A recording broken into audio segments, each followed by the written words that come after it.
It was supposed to be a peaceful weekend getaway. Two friends, Sarah and Emily, along with Sarah's loyal dog, Buddy, had set off for a weekend of hiking and camping deep in the woods. The sun was high, the trail was empty, and the only sounds were the rhythmic crunch of their boots on the dirt path and Buddy's excited panting. They hiked for hours, the beauty of the untouched wilderness surrounding them. As dusk approached, they set up camp near a clearing, enjoying a simple dinner by the campfire. The warmth of the flames and the quiet of the forest lulled them into a sense of calm. But as soon as the night deepened, a strange sound pierced the silence, an eerie, distant howling that sent chills down their spines. They exchanged uneasy glances, but brushed it off as just coyotes. They rolled over in their sleeping bags, trying to ignore the unsettling noise. Buddy, the dog, however, was not so easily convinced. He whined and strained at his leash, his ears perked and alert. The next morning, the howling was forgotten, and they continued their hike. But the strange sounds persisted, always seeming to follow them.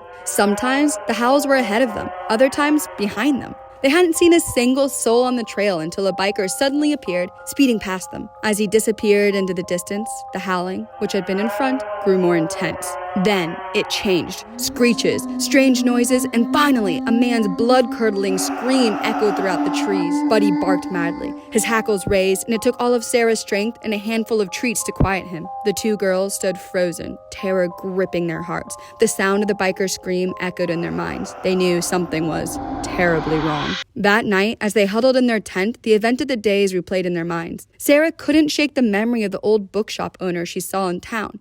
When she entered the shop with Buddy earlier that week, the old woman had been furious, yelling at her for bringing the dog inside. The woman had glared at Buddy, her eyes full of disdain, and told Sarah a tale that seemed ridiculous at the time. A tale of skinwalkers, creatures that could take on the form of animals, hunting under the cover of darkness. Beware the howls in the night, the crone had warned, her voice thick with foreboding. Now, as the full moon cast eerie shadows over the campsite, Sarah wondered if the old woman's tale had been more than just a story. Suddenly, they heard a noise outside the tent. Footsteps, slow and shuffling, as if something was dragging its feet.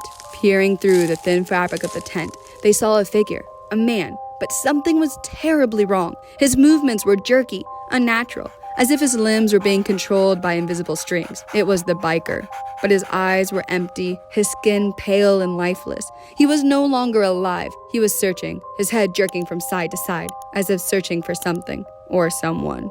Sarah had to smother Buddy to keep him quiet, her hands trembling as she pressed a cloth over his muzzle. The dog's wide eyes were fixed on the figure, his body trembling with fear. She could feel Buddy's rapid heartbeat against her hand, the only sound louder than her own racing pulse. The figure stumbled around their camp, and the girls held their breath, willing themselves to be invisible. Finally, after what felt like an eternity, the man-thing ambled off into the darkness, disappearing into the shadows. Sarah released Buddy's muzzle, and he whimpered quietly. Morning could not come fast enough.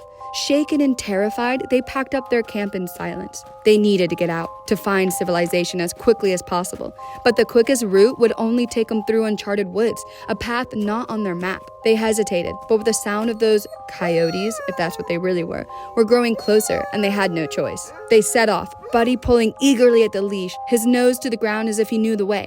But his whining worried them. Was he leading them to safety? Or was something else guiding his instincts? The girls trudged through the woods, their skin clammy with sweat, their hearts pounding with fear.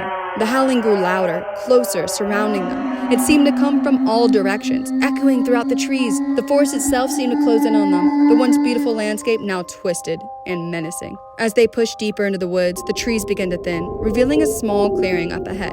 Relief washed over them. Perhaps they were finally getting close to civilization. But as they stepped into the clearing, something felt wrong. The air grew still. The comforting sound of the forest fell silent. Buddy, who had been eagerly pulling at the leash, suddenly stopped. His body tense, his eyes fixated on something just out of sight. Before either girl could react, Buddy growled, a low, menacing sound that sent shivers down their spines. Sarah turned to Emily, fear etched in on her face. But before she could speak, Buddy lunged, breaking free from the leash. He launched himself at Emily with terrifying speed, his once loyal eyes now filled with savage hunger. Emily's scream pierced the air as she tried to fend off the attack, but Buddy was relentless. His form began to shift, his body twisting and contorting into something monstrous. The truth hit them both like a punch in the gut. Buddy wasn't a dog at all anymore. He was one of them, a skinwalker. As the transformation completed, The clearing filled with movement, figures emerging from the shadows, their eyes glowing with malevolent intent. The Skinwalkers had found their prey. Sarah tried to run, but it was too late. The Skinwalkers descended upon them, their inhuman shrieks blending with the fading echoes of Emily's screams. The last thing Sarah saw was Buddy's twisted, grinning face, no longer the loyal companion she thought she knew, but a harbinger of death.